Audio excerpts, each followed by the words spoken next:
नमस्कार,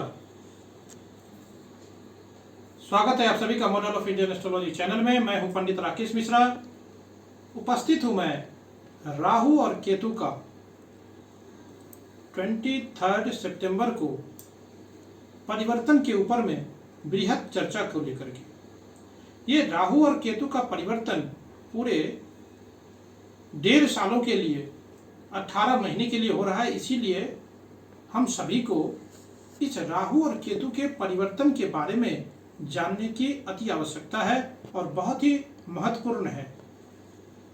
मेरा आप सभी दर्शकों से निवेदन रहेगा कि आप हमारे इस कार्यक्रम को पूरा देखें, तो इस चीज से आप लोगों को जरूर लाभ मिलेगा और कुछ जानकारियां भी मिल सकती है।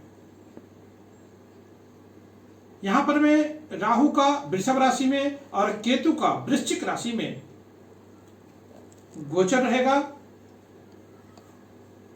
तब हमारी राशियों का क्या फल होगा, हमारी राशियों पर हमें किन बातों से बचना है, किन बातों से खुश होना है और क्या उपाय करें इसके लिए। राहु अपनी उच्च राशि में और केतु अपनी उच्च राशि में परिवर्तन करेंगे। राहु केतु का अपनी अपनी उच्च राशि में जाना दुनिया के लिए एक खुशखबरी है। राहु केतु का यह गोचर उन लोगों के लिए बेहद महत्वपूर्ण है जिनकी राहु और केतु की ही महादशा या अंतर्दशा चल रही है। उन लोगों के लिए भी महत्वपूर्ण है जिनकी महादशा अंतर्दशा चल रही है और राहु केतु साथ में बैठे हैं, तो उन लोगों को तो बहुत सावधानी से इस गोचर के बारे में जानना या समझना चाहिए। यहां पर मैं आपने नहीं समझा होगा मैंने क्या बोला कि राहु और केतु के इस महापरिवर्तन में अभी आपके जन्म कुंडली में जिस ग्रह की महादशा या अंतर्दशा चल रही है और उस ग्रह के साथ में राहु और केतु का अगर युति संगत अगर युति है, प्रतियुति है यहां पर में, तो इसलिए उसके लिए भी ये कार्यक्रम समझना, इस राशि परिवर्तन राहु केतु का, इसके बारे में जानकारी लेना, ये बहुत ही अति आवश्यक हो जाता है। चंद्रमा से इस कार्यक्रम ये आप लोगों के सामने प्रस्तुत कर रहा हूं, ये totally based on moon sign है। चंद्रमा हमेशा गोचर का फलाफल ज्यादा, चंद्रमा से गोचर का फलाफल ज्यादा महत्वपूर्ण माना जाता है। कारण क्या है कि चंद्रमा हमारे मन है या हमारा मन है और मन पर जो इम्पैक्ट होगा वही ज्यादा प्रभावित करेगा। यह चंद्रमा से देखना इसलिए भी महत्वपूर्ण हो जाता है क्योंकि पूरा वैदिक ज्योतिष चंद्रमा के नक्षत्र पर ही टिका हुआ है। सबसे ज्यादा जो फेमस गोचर है वो है शनि की 7.5, और चंद्रमा से जब शनि 12वें पहले और दूसरे स्थान में चलते हैं तो शनि की 7.5 मानी जाती है। अगर लग्न से भी देख सकते हैं हालांकि, लेकिन लग्न एक फिजिकल इंपैक्ट देने वाला होता है और चंद्रमा मेंटल इंपैक्ट देने वाला होता है। हमारा मन उस घटना को कैसे रिएक्ट करेगा यह जानना बहुत जरूरी है। हालांकि आप इसे दोनों से देख सकते हैं, लग्न चंद्रमा, लेकिन ज्यादा ध्यान आप चंद्रमा से राहु कहां जा रहा है उस पर देखिए। राहु केतु को बहुत लोग बहुत बुरा ग्रह मानते हैं और यह अत्यंत पापी ग्रह भी कहा जाता है। हाँ, यह हमें कष्ट तो देते हैं, यह कलयुग के ग्रह कहे जाते हैं। राहु हमारी हर तरह की वह इच्छा है जो कभी पूरी हो ही नहीं सकती है।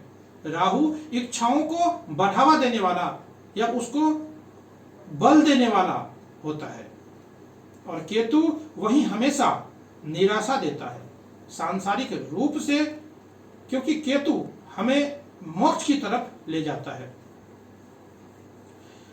यहां पर हमें इसलिए केतु हमें हमारे यहां पर हमें जो मोक्ष कारक ग्रह केतु को कहा गया है, हमारी उपलब्धि को सीमित करता है। इसीलिए राहु केतु कभी अच्छे और तो कभी बुरे होते हैं। इसीलिए ध्यान दीजिए कि राहु टेक्नोलॉजी भी है, एडवांसमेंट भी है, दुनिया आगे जा रही है, बढ़ रही है, उसके पीछे राहु ही तो है। तो इसको हम बुरा कैसे कर सकते हैं? यह अपने आप में बुरा नहीं है, उसका प्रयोग जरूरत से ज्यादा करें या फिर उसको ज्यादा माइंडलेस होकर के करें तो वह बुरा होता है। इसीलिए राहु जब अपनी उच्च राशि में जाता है तो दुनिया के टेक्नोलॉजी एडवांसमेंट बहुत तेजी से विकसित करने लगता है। मैं अभी किसी भी राशि में के बारे में बताऊं, इसलिए आप सभी दर्शकों को राहु केतु क्या है, किस तरीके से हमें इस राहु केतु के परिवर्तन को जानना चाहिए, हम इसके ऊपर में विशेष चर्चा कर रहे हैं। और आप लोगों को अगर हमारा ये कार्यक्रम अच्छा लगता है तो हमारे चैनल को, model of Indian astrology channel को आप लाइक करिए, शेयर करिए, सब्सक्राइब करिए और ऐसे ही ग्रह गोचरीय व्यवस्था से आप जानकारी आप हासिल करते रहें। किसी तरह की समस्या एस्ट्रोलॉजी से रिलेटेड हो, वास्तु से रिलेटेड हो, आप हमें संपर्क कर सकते हैं, बात कर सकते हैं, मेल कर सकते हैं, कमेंट बॉक्स में कमेंट भी कर सकते हैं। अब यहां पर मैं डिस्कवरी भी केतु लाता है। केतु रिसर्च का प्लैनेट है, इसीलिए केतु जब वृश्चिक राशि में गोचर करता है तो रिसर्च फील्ड में तेजी लाने वाला होता है। यह राशि परिवर्तन किन लोगों के लिए सबसे अच्छा हो सकता है? यह उन लोगों के लिए बहुत ही अच्छा होगा जो hotel, tourism, aviation, share market या लेदर इंडस्ट्रीज के क्षेत्र से अगर जुड़ाव रखते हैं और किसी भी तरह के मीडिया, कंप्यूटर, इंफॉर्मेशन टेक्नोलॉजी के क्षेत्र से अगर लगाव है, जुड़ाव है, आपकी उस क्षेत्र में कोई कार्य है तो उसको, उसमें जो आपका काम है तो उसको उस क्षेत्र वाले लोगों के लिए बहुत ही अच्छा करेगा। वहीं केतु का यह राशि परिवर्तन उन लोगों के लिए बहुत ही अच्छा होने वाला है जो रिसर्च क्षेत्र में जुड़ाव रखते हैं या लगाव रखते हैं, आध्यात्मिकता से या स्पिरिचुअलिटी से, स्पिरिचुअलिज्म में से है या आर्मी से जुड़ाव है, लगाव है, आप कार्यरत हैं, काम करते हैं, यानी कि सुरक्षा से, और डॉक्टर्स के लिए भी, मेडिकल प्रोफेशन से जुड़े लोगों के लिए भी केतु का यह गोचर बहुत ही शुभ परिणाम लेकर के आएगा। आप अपने जन्म कुंडली में देखें कि कहां जा रहा है राहु और केतु, यानी पहले, चौथे, पांचवें, सातवें और नौवें केंद्र या त्रिकोण में जा रहे हैं तो यह गोचर निसंकोच या अच्छा माना जाएगा आपके लिए।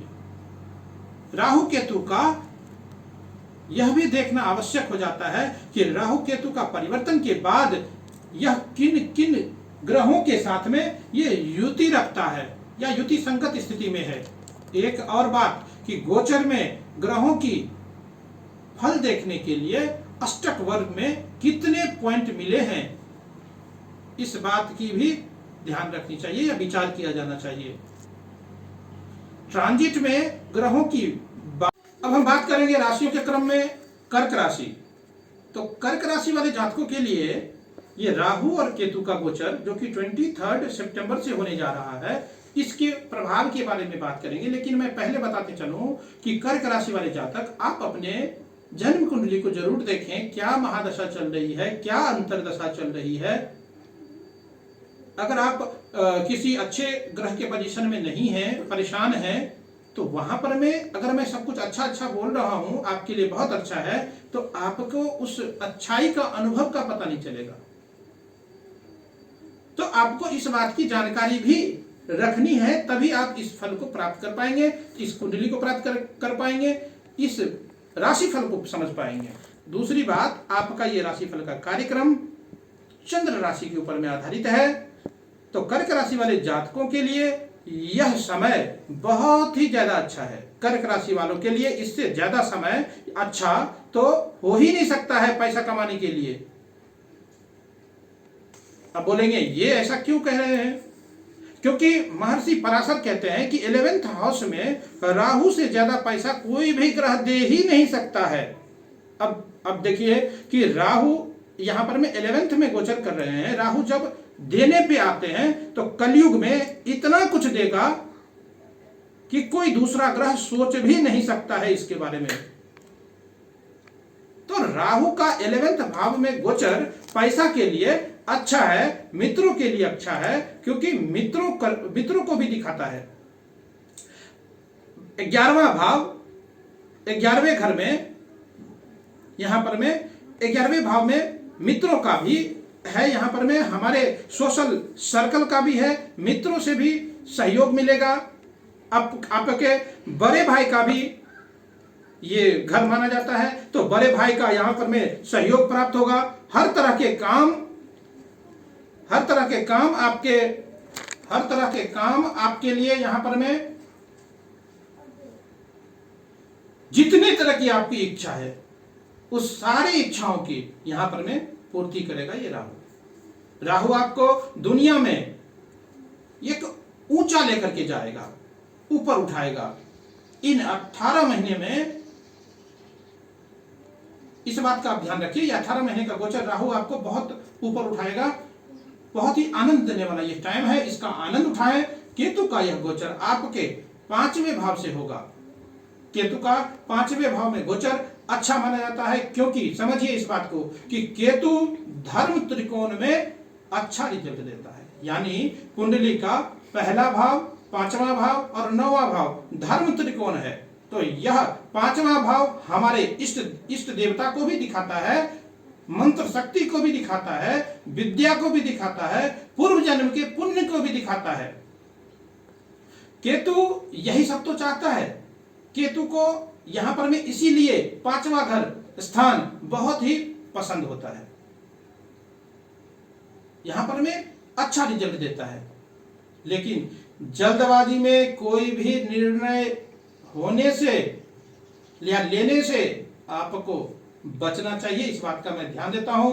केतु हमारी बुद्धि में एलिमेंट ऑफ सरप्राइज डालने में यकीन रखता है। यानी बिना सोचे समझे किया हुआ, इस यहां पर में बिना सोचे समझे किया गया काम, ये सब केतु के डोमेन में आता है कि आप बिना सोचे समझे किसी काम को कर देते हैं। तो ऐसे कोई सरप्राइज नहीं हो और न दूसरे को सरप्राइज कीजिए, इस बात का ध्यान रखिए। आपको जन्म कुंडली के ग्रहों की स्थिति अच्छी है तो इस गोचर का फायदा आपको बहुत अच्छा मिलने जा रहा है, इस बात का आप ध्यान रखिए।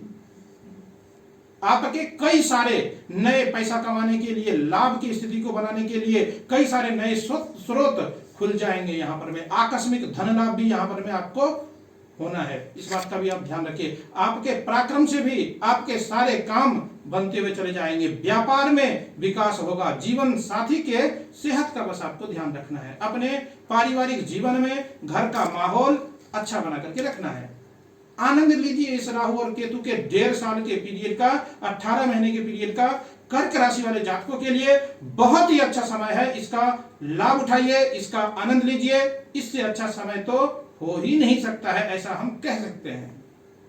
ये मुझे पूर्ण विश्वास है। आप लोगों का समय बहुत अच्छा है कर्क राशि वाले जातकों के लिए। तो ये था कर्क राशि वाले जातकों के लिए 23 सितंबर से लेकर के 18 महीने का राहु और केतु का ये राशि परिवर्तन। आप लोगों को हमारा अगर ये कार्यक्रम अच्छा लगता है तो model of Indian astrology channel को लाइक करिए, शेयर करिए, सब्सक्राइब करिए और किसी तरह की समस्याओं के समाधान के लिए आप हमें कॉल कर सकते हैं, व्हाट्सएप कर सकते हैं, मेल कर सकते हैं, कमेंट कर सकते हैं। आज के लिए बस इतना ही। जय सिया राम, जय श्री कृष्ण।